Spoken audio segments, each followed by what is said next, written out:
Depuis le début de la pandémie au mois de mars 2020, la province de l'Ituri a déjà enregistré un cumul de 667 cas confirmés de Covid-19, 26 décès, 320 guéris et 321 sous traitement.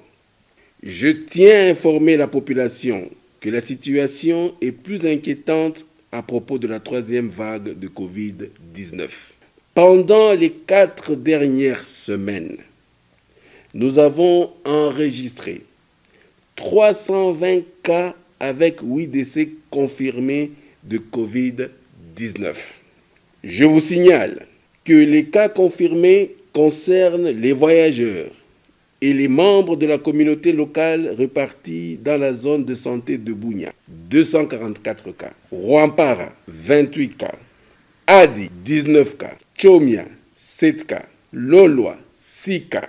Aru, 6 cas. Magi, 3 cas. Drodro, 3 cas. Nyanya, 3 cas.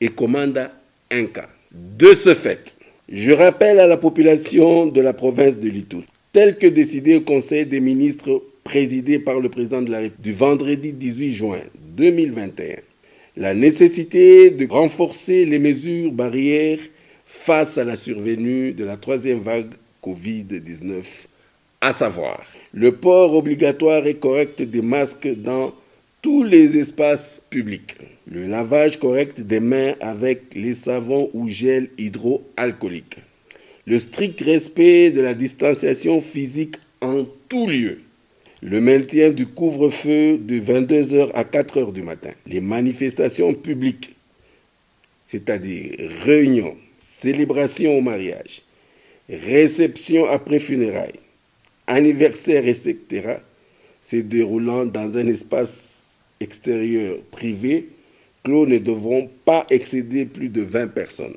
En cas de toux ou grippe, tousser dans le pli du coude et éviter les sorties non essentielles. Il est interdit les veillées mortuaires à domicile. Les dépouilles mortuaires seront directement conduites à la morgue au lieu d'inhumation.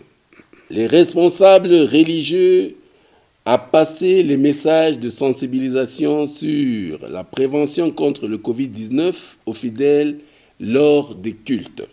Les églises sont astreintes de réduire le nombre des participants à 50% de leur capacité d'accueil lors de cultes ainsi que de respecter les mesures barrières et la distanciation sociale. Les responsables des écoles et universités à veiller sur l'éducation des enfants et placer le dispositif de lavage des mains dans toutes les institutions ainsi que la distanciation physique.